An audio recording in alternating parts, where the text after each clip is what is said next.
नमस्कार, KP news 24x7 में मैं अश्विनी आपका स्वागत करती हूं। आइए देखते हैं इस वक्त के मुख्य समाचार। पूर्व मंत्री जमीर अहमद खान ने बसवा कल्याण में रैली में भाग लिया। लोगों से की मल्लम्मा बी नारायण राव को वोट देने की अपील। लोगों की ओर से उनका किया गया स्वागत।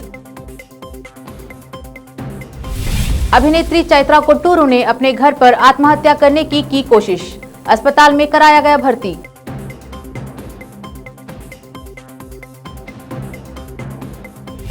बेंगलुरु समेत कर्नाटक के 7 शहरों में शनिवार 10 अप्रैल से लगेगा नाइट कर्फ्यू। मुख्यमंत्री बीएस येडियुरप्पा ने किया ऐलान। भाजपा ने मुझे टिकट न देकर बड़ी गलती की है। पूर्व विधायक मल्लिकार्जुन खोबा ने संवाददाता सम्मेलन में कही यह बात।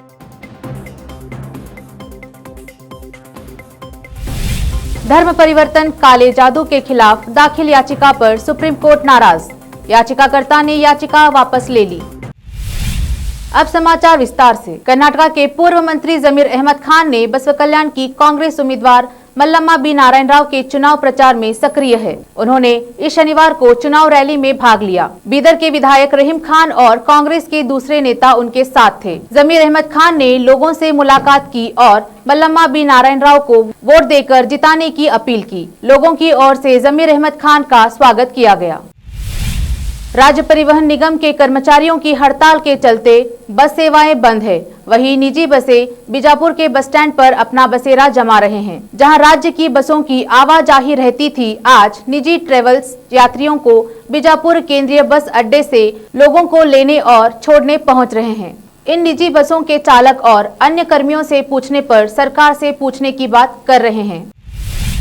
बीजापुर शहर में बढ़ती धूप और गर्मी को देखते हुए यातायात पुलिस ने लोगों की सहूलत के लिए जहां जहां सिग्नल है वहां पर टेंट से साया किया गया है। ऐसा शहर के Mahatma Gandhi road, bus stand road सहित अन्य सड़कों पर किया गया है। कन्नड़ा बिग बॉस की प्रतियोगी और अभिनेत्री चैत्रा कोट्टूरू ने अपने घर पर आत्महत्या करने की कोशिश की है, जिसके बाद उन्हें अस्पताल में भर्ती कराया गया। वह फिलहाल स्थिर स्थिति में है। कर्नाटक पुलिस के अनुसार चैत्रा ने कुछ दिनों पहले बिजनेसमैन नागार्जुन से शादी की थी, जिसके साथ वह पिछले कुछ सालों से रिलेशनशिप में थी। कहा जाता है कि पहले नागार्जुन का परिवार शादी के लिए राजी नहीं था। नागार्जुन के परिवार ने कहा कि शादी को ड्रॉ करने की धमकी देकर शादी को रद्द कर दिया गया। उसके बाद नागार्जुन ने अभिनेत्री पर शादी करने के लिए मजबूर करने का भी आरोप लगाया।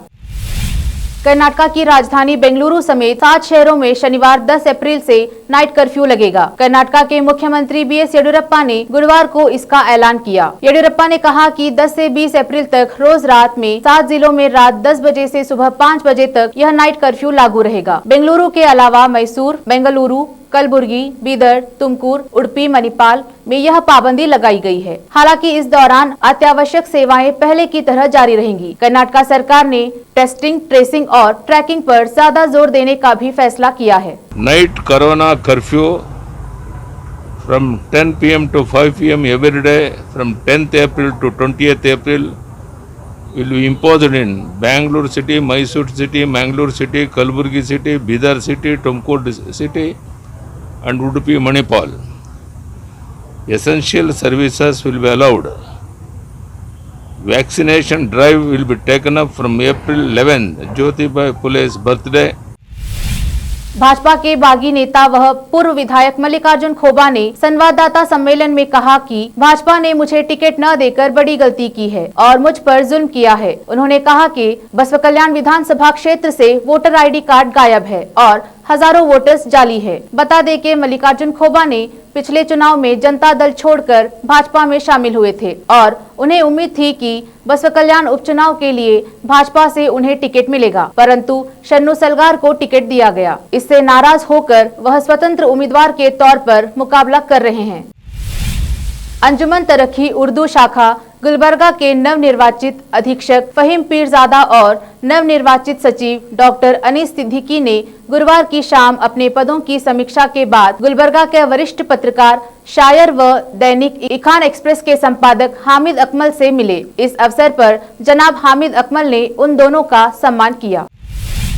तेलंगाना में रियल एस्टेट से जुड़े एक शख्स की उस वक्त किस्मत चमक गई जब उसे खुदाई के दौरान जमीन में गड़ा खजाना मिला। तेलंगाना में एक रियल्टर को प्लॉट की खुदाई के दौरान सोने से भरा एक मटका मिला। मटके में प्राचीन आभूषण रखे थे जिसका इस्तेमाल मूर्तियों को सजाने के लिए होता है। रियल्टर तेलंगाना के जनगांव जिले के पेम्बार्थी गाँव में हैदराबाद वरंगल राष्ट्रीय राजमार्ग के पास 11 एकड़ के एक जमीन के टुकड़े की खुदाई करवा रहा था। उस दौरान उसे तांबे का एक मटका मिला। खजाना मिलने की खबर मिलते ही गांव वाले एकत्र हो गए और धार्मिक परंपराओं के मुताबिक उन्होंने उस स्थान पर नारियल फोड़ने के साथ अगरबत्ती जलाई और फूल माला चढ़ाया। माना जा रहा है कि यह खजाना किसी देवी का है। देश में कोरोना के हालात पर चर्चा के लिए राज्यों के मुख्यमंत्री के साथ बैठक में प्रधानमंत्री नरेंद्र मोदी ने सोशल डिस्टेंसिंग के साथ साथ टीकाकरण बढ़ाने पर जोर दिया है। उन्होंने कहा कि हम 11 से 14 अप्रैल के बीच टीका उत्सव मनाकर ज्यादा लोगों को वैक्सीन लगा सकते हैं। उन्होंने कहा कि दुनिया के देशों ने वैक्सीनेशन के लिए जो मापदंड तय किया है वैसे ही मापदंड भारत में भी हैं। उन्होंने कहा कि वैक्सीन वेस्टेज रोकना जरूरी है। केपी न्यूज में अब वक्त है एक छोटे से ब्रेक का।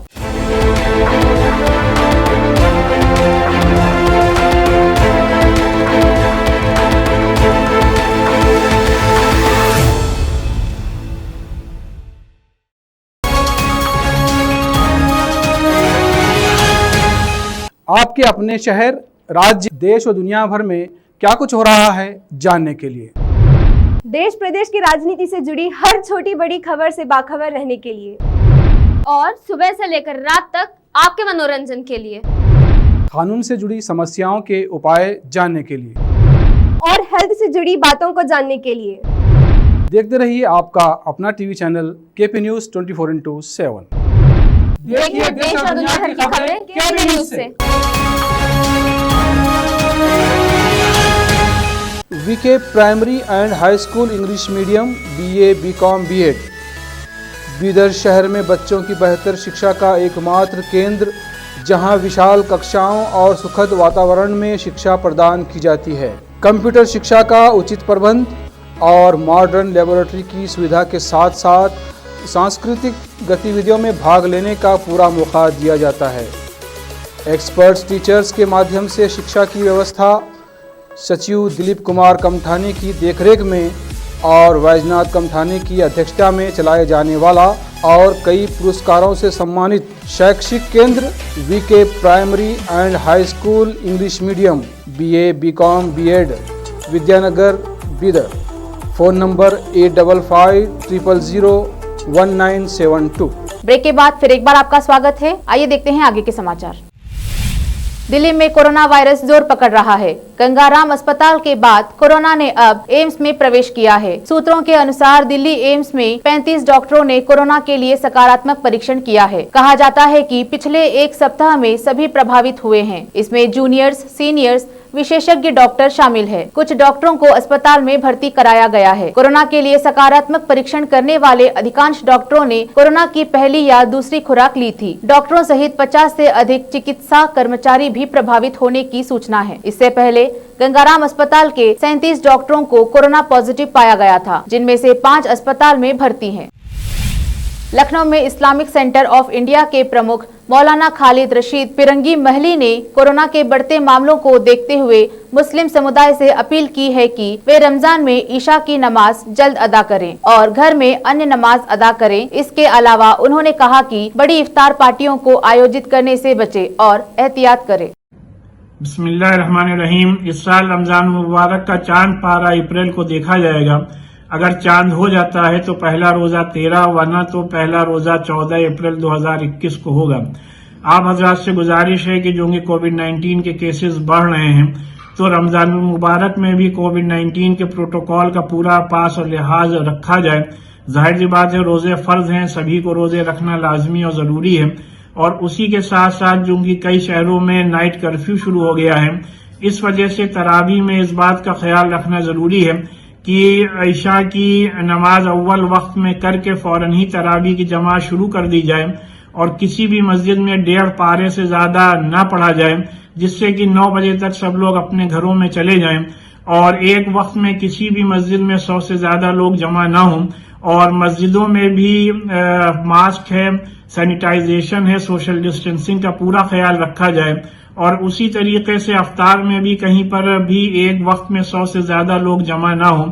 और इस बात का भी ख्याल रखना जरूरी है कि सहरी में लाउडस्पीकर का हरगिज इस्तेमाल ना हो, सहरी में म्यूजिक, सहरी में शोर और गुल बिल्कुल ना हो, और अफ्तार और सहरी के टाइम अल्लाह से इस वबा के खात्मे के लिए जरूर और जरूर दुआ करें। धर्म परिवर्तन और काला जादू के खिलाफ दाखिल याचिका पर सुप्रीम कोर्ट नाराज हो गया। सुप्रीम कोर्ट ने कहा कि ये किस तरह की याचिका है, हम आप पर जुर्माना लगा देंगे, ये नुकसान पहुंचाने वाली याचिका है। सुप्रीम कोर्ट की नाराजगी के बाद याचिकाकर्ता ने याचिका वापस ले ली है। सुप्रीम कोर्ट में एक याचिका दायर की गई थी जिसमें अंधविश्वास, काले जादू तथा अवैध और जबरन धर्म परिवर्तन पर रोक लगाने की मांग की गई है। आखिर में फिर एक बार देखते हैं मुख्य समाचार। पूर्व मंत्री जमीर अहमद खान ने बसपा कल्याण में रैली में भाग लिया। लोगों से की मल्लम्मा बी नारायण राव को वोट देने की अपील। लोगों की ओर से उनका किया गया स्वागत। अभिनेत्री चैत्रा कोट्टूरू ने अपने घर पर आत्महत्या करने की कोशिश, अस्पताल में कराया गया भर्ती।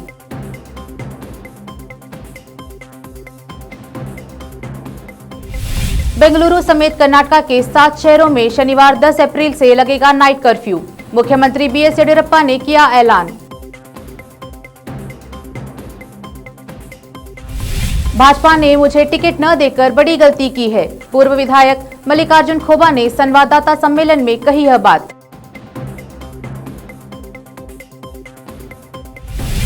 धर्म परिवर्तन काले जादू के खिलाफ दाखिल याचिका पर सुप्रीम कोर्ट नाराज, याचिकाकर्ता ने याचिका वापस ले ली। केपी न्यूज में फिलहाल इतना ही। मैं अश्विनी आपसे विदा लेती हूँ, फिर मुलाकात होगी देश प्रदेश के अन्य समाचारों के साथ। तब तक के लिए देखते रहिए केपी न्यूज। धन्यवाद।